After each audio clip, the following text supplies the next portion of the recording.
Hello everyone, this is the second part of chapter Physical Education and Sports for CWSN. पिछली वाली video में हमने causes of disability तक पढ़ा था। अब हम अपना टॉपिक 3 स्टार्ट करेंगे, टाइप्स ऑफ डिसेबिलिटी। 5 टाइप्स की डिसेबिलिटी होती है और ये मोस्ट इंपॉर्टेंट क्वेश्चन है इस चैप्टर का। या तो आपको एग्जाम में आ जाएगा कि सबके बारे में लिखना है, सारे डिसऑर्डर्स के बारे में, या फिर कोई एक तो पक्का आएगा ही आएगा। और ये डिफिकल्ट है भी नहीं, बस मिक्स नहीं करना पॉइंट्स को, ऐसा है इसमें। 5 तरीके के डिसऑर्डर्स हैं, इनको हम एक ट्रिक से भी लर्न कर सकते हैं। वैसे तो इस ट्रिक का कोई मतलब नहीं है, पर देख लेना अगर आपको इजी लगे तो। कि आधी स्प्राइट 80 पीवांगे, ओदी ओजी मर्जी। कि आधी स्प्राइट तो हम पियेंगे और उसकी अपनी मर्जी है। तो आधी का ADH, स्प्राइट का SP, 80 का AS, ओदी का OD, OC मतलब, ठीक है। और D सब में लास्ट में आएगा ही। फिर इनकी फुल फॉर्म लर्न करना। ADHD attention deficit hyper activity disorder, SPD sensory processing disorder, ASD autism spectrum disorder, ODD oppositional defiant disorder, and last one is OCD obsessive compulsive disorder. सबसे पहले आ जाते हैं हम ADHD पे। ADHD attention deficit hyper activity disorder. Attention word को देख के सोच जाओ कि जिन बच्चों को ये ADHD है वो अटेंशन पे नहीं कर पाते, किसी भी चीज़ पे फोकस नहीं कर पाते, उनकी कंसंट्रेशन लेवल बहुत ज़्यादा कम होता है, इनअटेंटिव होते हैं। जिन भी एक्टिविटीज़ को हमको बैठ के बिल्कुल फोकस लगा के स्टिल बैठ के करना होता है, वो एक्टिविटीज़ वो नहीं कर पाते। अब हम इसमें मेडिटेशन भी ले लेते हैं। इसके सिम्टम्स आ जाते हैं, क्या है। अब भैया अगर हम फोकस ही नहीं कर पा रहे किसी चीज़ पे तो क्या होगा, हम हर एक्टिविटी के बारे में भूल जाएंगे हमें क्या करना है। बहुत हमें प्रॉब्लम फेस करनी होगी रूटीन एक्टिविटीज़ को ऑर्गेनाइज करने में। दिन में ही सपने देखने लगते हैं वो लोग, एक जगह बैठ नहीं पाते, बहुत जल्दी डिस्ट्रैक्ट हो जाते हैं, चुपचाप बैठ के ना खेल पाते, बहुत ज़्यादा बोलते हैं और बहुत केयरलेस मिस्टेक्स करते हैं। ना उन पे अपना गुस्सा है वो कंट्रोल होता, उनका जो कॉन्फिडेंस है वो भी बहुत कम होता है, बहुत जल्दी फ्रस्ट्रेट हो जाते हैं, डिप्रेशन में बहुत जल्दी आ जाते हैं, मूड स्विंग्स होते हैं उनको, कभी कैसा मूड तो कभी कैसा मूड। तो मतलब अटेंशन से यही समझ जाओ कि फोकस कंसंट्रेशन कुछ नहीं कर पाते और बहुत ज़्यादा हाइपर हो जाते हैं, एकदम से गुस्से में हो जाते हैं। कॉजेज, मेनली कॉजेज सब में सेम ही रहेंगे। जेनेटिक फैक्टर सब में कॉमन है। Lack of discipline in family सब में कॉमन है। Lack of discipline in family क्या होता है, पेरेंट्स हैं अच्छे से बिहेव नहीं कर रहे, मतलब मम्मी पापा में लड़ाई हो जाए, डाइवोर्स की बात चले, पड़ोसियों से लड़ाई होने लगे रोज़ रोज़ की, घर में ऐसा ही माहौल बना रहे, तो बच्चों के दिमाग पे असर पड़ता है, जिसकी वजह से बच्चों को ये मेंटल डिसऑर्डर्स हो जाते हैं, ठीक है। लो बर्थ वेट के बच्चे जो होते हैं, डाइट अगर अप्रोप्रिएट न्यूट्रिशियस डाइट ना मिले तो भी ADHD हो जाता है। उसके बाद अगर कोई स्मोकिंग कर रहा है, अल्कोहल ले रहा है, ड्रग अब्यूज़ हो रहा है, तो भी ADHD हो जाता है। तो ये हमारा ADHD के बारे में इतना ही था। नेक्स्ट आता है हमारा SPD sensory processing disorder. SPD sensory processing disorder. Sensory से देख लेना, ये हमारे सेंसेस से रिलेटेड है। अब जो हमारा ब्रेन है has difficulty in receiving and responding to information that comes in through senses. जो हमारा ब्रेन है उस तक इन्फॉर्मेशन जो है वो नहीं जाती, जल्दी से वो इन्फॉर्मेशन को रिसीव नहीं कर पाता हमारे सेंसेस के थ्रू, क्योंकि जो हमारे सेंस ऑर्गन्स हैं वो उस टाइम पे अच्छे से काम नहीं करते, कभी कभी तो बहुत ज़्यादा काम कर जाते हैं और कभी कभी बिल्कुल भी नहीं करते। तो उसकी वजह से जो इन्फॉर्मेशन है वो हमारे ब्रेन तक नहीं जा पाती। अब हम एक एग्जाम्पल ले लेते हैं ट्रैफिक जैम का। ट्रैफिक जैम अगर हो जाता है तो व्हीकल्स आगे नहीं बढ़ पाती ना। इसी तरीके से कुछ पार्ट्स ऑफ ब्रेन जो है वो इन्फॉर्मेशन नहीं रिसीव कर पाते सेंसरी इन्फॉर्मेशन को इंटरप्रेट करने के लिए, ठीक है। वो इन्फॉर्मेशन जाती ही नहीं है अंदर। अब इट अफेक्ट्स अ सेंस। अभी हमारे जो सेंस ऑर्गन्स हैं उन्हें करता है। जैसे अगर हम किसी चीज़ को टच कर रहे हैं, फील ही नहीं होगा हमें बिल्कुल भी, हमें कोई टच कर रहा है हमें फील नहीं हो रहा, या तो बहुत ज़्यादा फील हो रहा है या फिर फील ही नहीं हो रहा। टेस्ट करने की जो हमारी क्षमता होती है वो बहुत कम हो जाती है, देखने की, मूवमेंट करने की। अब अगर हम उस जिस पर्सन को SPD है, अगर हम उसे छू देते हैं वो बहुत जल्दी चिल्ला जाता है, या फिर वो वॉमिट कर देता है, या फिर अगर उसे बाहर से कोई आवाज़ आती है तो वो टेबल के नीचे चला जाता है, क्योंकि जो ब्रेन है उसको इन्फॉर्मेशन ढंग से जा नहीं रही उसके दिमाग में कि किस टाइम पे कैसा रिएक्ट करना है। कभी कभी उसे कोई कितना ही बुलाता रहे, कितना ही टच कर करके बुलाता रहे, लेकिन वो बिल्कुल अनरिस्पॉन्सिव रहेगा, वो कोई रिस्पॉन्स ही नहीं देगा। अगर उसका हाथ हम बहुत ज़्यादा ठंडे पानी में डाल रहे हैं या फिर बहुत ज़्यादा गर्म पानी में डाल रहे हैं, वो बिल्कुल रिस्पॉन्ड नहीं करेगा, क्योंकि उसके ब्रेन तक जो उसकी सेंस है वो इन्फॉर्मेशन ही नहीं पहुंचा रही। यही सेंसरी प्रोसेसिंग डिसऑर्डर है। कॉजेज वही genetic causes, low birth weight, environmental factors और physical care. Autism spectrum disorder. अब ऑटिज्म स्पेक्ट्रम डिसऑर्डर क्या है। स्पेक्ट्रम मतलब होता है कि कितना सीवियर है सिम्टम, इसके मतलब कितना ज़्यादा सीवियर है। इसकी वजह से जो हमारी डेवलपमेंट है वो बहुत अफेक्ट होती है। जिसको भी ASD होता है उसकी डेवलपमेंट बहुत ज़्यादा अफेक्ट होती है। जिन भी बच्चों को ये ASD की प्रॉब्लम होती है ना, उन्हें बात करने में, उनकी सोशल स्किल्स, उनका बिहेवियर, उन्हें बहुत प्रॉब्लम आती है लोगों से बात करने में भी। उनकी लैंग्वेज, बात करने का तरीका बिल्कुल बदल जाता है, सोशल स्किल्स बहुत बदल जाती है, बिहेवियर बहुत ज़्यादा बदल जाता है। दूसरे लोगों से उन्हें इंटरेक्ट होने में बहुत ज़्यादा डिफिकल्टी होती है। वो कभी कैसा बिहेव करते हैं, कभी कैसा बिहेव करते हैं, एक ही एक्टिविटी को बार बार रिपीट करते रहते हैं। जैसे एक ही ऑब्जेक्ट से ऐसे बार बार छूते रहना, मतलब बहुत टाइम तक सेम एक्टिविटी को वो रिपीट करते रहते हैं। वो इजीली आई कांटेक्ट नहीं कर पाते, अकेला रहना ज़्यादा प्रेफर करते हैं। उसके बाद उन्हें दूसरों के सामने एम्बैरेस्ड होना अच्छा नहीं लगता, सेम वर्ड्स को सेम एक्शंस को रिपीट करते रहते हैं और वो बहुत सेंसिटिव होते हैं स्मेल करने में, टेस्ट करने में और सुनने में, मतलब बहुत ज़्यादा सेंसिटिव होते हैं, हल्की से हल्की आवाज़ उन्हें सुन जाती है। एएसडी में ऐसा होता है। कॉजेज मैंने बोला था जेनेटिक फैक्टर सब में आएगा, इन्वायरमेंट वही कि घर का माहौल जैसा रहता है उसी के हिसाब से बच्चे के दिमाग पर असर पड़ता है। और ब्रेन अगर डेवलपमेंट नहीं होता, उनका प्रॉपर डाइट नहीं मिलती, माल न्यूट्रिशन की प्रॉब्लम हो जाती है, उन्हें अच्छे से डाइट नहीं मिलेगी तो उनका ब्रेन कैसे डेवलप होगा, तो उसकी वजह से हमारा एएसडी हो जाता है। फोर्थ आता है हमारा oppositional defiant disorder ODD. Oppositional से ही समझ जाओ कि जिसको ओडीडी की प्रॉब्लम है वो अपोज करता है हर चीज़ को, जो कोई उससे कुछ बोल रहा है उसको अपोज करेगा, उनके खिलाफ मतलब कुछ बोलेगा, ठीक है। इसको हम डिसरप्टिव बिहेवियर डिसऑर्डर भी बोलते हैं।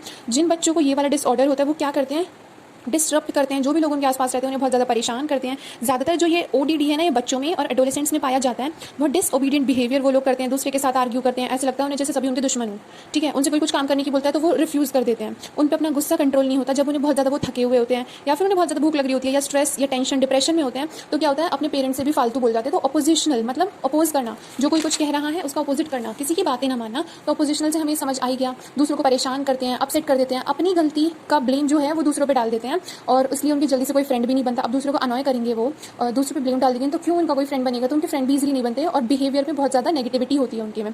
कॉजेज वही genetic factor, physical factor, psychological factor, social factor. Last आता है हमारा ऑब्सेसिव कंपल्सिव डिसऑर्डर। ये हर एक एज के लोगों को होता है, चाहे कोई छोटा बच्चा हो, चाहे एडोलेसेंट हो या फिर कोई ओल्ड एज वाला इंसान हो, ठीक है।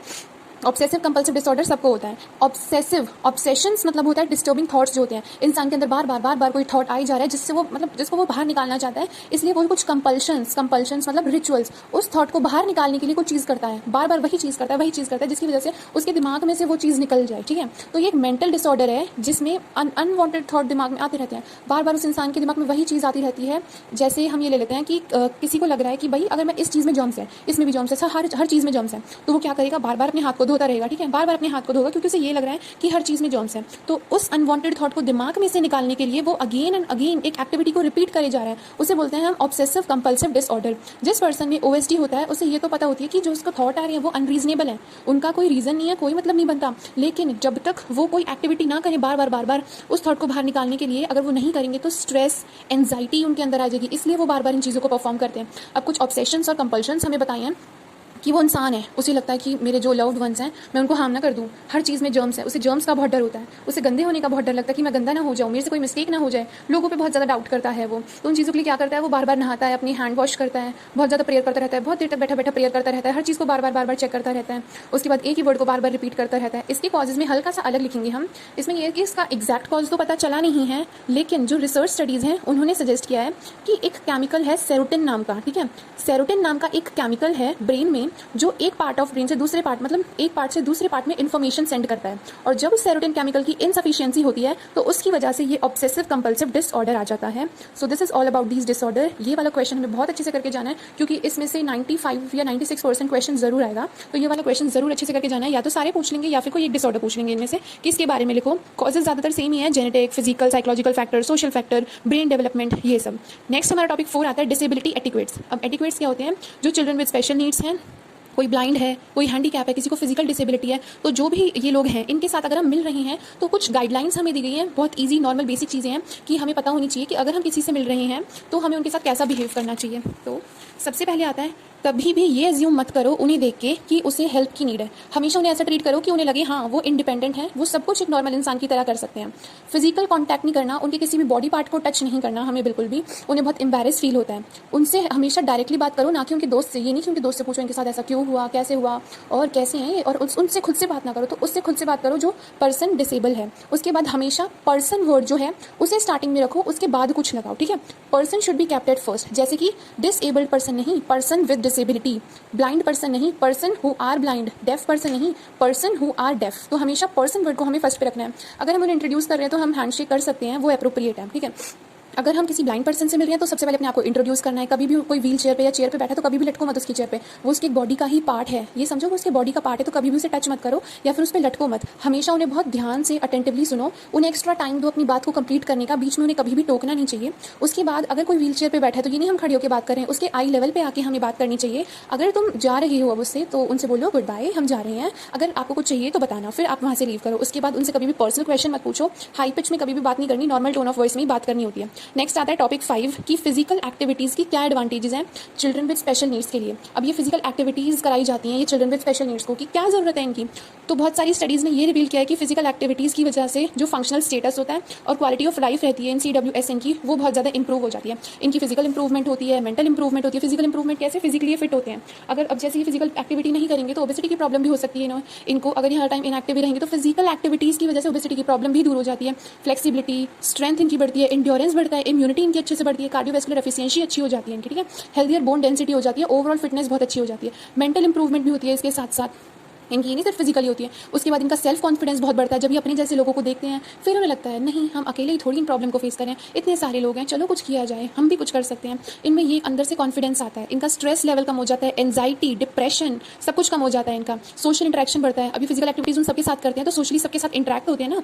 इमोशनल और साइकोलॉजिकल हेल्थ इनकी बहुत अच्छी हो जाती है। बीपी की जो इसको प्रॉब्लम है वो कम हो जाती है, डायबिटीज़ सब कम हो जाता है। इनकी जो भूख लगना है वो इंप्रूव हो जाता है, क्वालिटी ऑफ स्लीप भी इनकी अच्छी हो जाती है। तो ये कुछ हमारे एडवांटेजेस हैं फिजिकल एक्टिविटीज़ के for CWSN। And our last topic is strategies to make physical activities accessible for CWSN। अब जो ये चिल्ड्रन विद स्पेशल नीड्स हैं, अब ये तो नहीं जैसे एक नॉर्मल इंसान खेल लेता है, हर एक स्पोर्ट्स एक्टिविटी को कर लेता है, ये भी कर लेंगे। तो इनके लिए कुछ मॉडिफिकेशंस की गई हैं हर चीज़ में। इसमें हम ये देखेंगे सबसे पहले most important thing is medical checkup. इनका मेडिकल चेकअप होना चाहिए। किसी भी गेम को पहले प्ले कराने से पहले इनका मेडिकल चेकअप होना चाहिए। फिजिकल एजुकेशन की टीचर या कोच या ट्रेनर उन्हें पता होना चाहिए कि ये जो चिल्ड्रन विद स्पेशल नीड है इसको क्या डिसेबिलिटी है, उसके बाद ही तो वो उस चीज़ पे काम करेगा। नेक्स्ट आता है कि जो गेम है, जो फिजिकल एक्टिविटी है, वो बच्चे के इंटरेस्ट पे बेस्ड होना चाहिए। ये नहीं ज़बरदस्ती उसे कुछ कराए, उससे पूछे कि आपको किस चीज़ में इंटरेस्ट है, तब उससे वो एक्टिविटी करानी है। उन इक्विपमेंट्स जो हैं उनके अकॉर्डिंग होने चाहिए, उनकी नीड्स के अकॉर्डिंग होने चाहिए। जैसे कोई ब्लाइंड पर्सन है, इस वाले उस पॉइंट में देखते हैं कि कोई ब्लाइंड पर्सन है।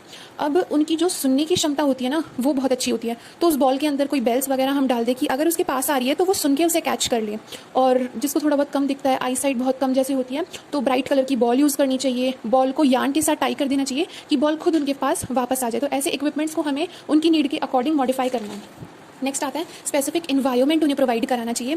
जैसे बहुत बड़ा ग्राउंड ना हो, बिल्कुल क्लीन एंड क्लियर ग्राउंड हो, बिल्कुल प्लेन, जहाँ पे ना वो अच्छे से खेल सके, ना गिरे, वहाँ पे लाइटनिंग अच्छी होनी चाहिए वहाँ पे, और कम एरिया प्रोवाइड कराया जाए जिसकी वजह से उतने ही एरिया में वो खेल पाएँ, क्योंकि ज़्यादा तो नहीं कर पाएंगे ना वो ज़्यादा दूर। तो उसके बाद रूल्स को मॉडिफाई कर देना चाहिए टाइम टू टाइम। सबसे पहले उन्हें बेसिक चीज़ें सिखानी चाहिए। उसके बाद जब देखें हाँ भाई इंप्रूवमेंट हो रही है, फिर हल्का सा टाइम को थोड़ा कम कर दें उनके लिए कि तुम्हें इतने टाइम में अब ये चीज़ कंप्लीट करनी है, जिसकी वजह से उनका जो लेवल है वो भी और ज़्यादा अच्छा हो जाए। उन्हें भी लगेगा कि हाँ हमें इंप्रूवमेंट आ रही है, फ़ायदा हो रहा है, तो उनका सेल्फ कॉन्फिडेंस बढ़ेगा अंदर से। उसके बाद उनके जो भी प्रीवियस एक्सपीरियंस है उसे कंसिडरेशन में लेना चाहिए, जिससे पता चले हाँ उनमें इंप्रूवमेंट आई है। So this is our chapter. Thank you.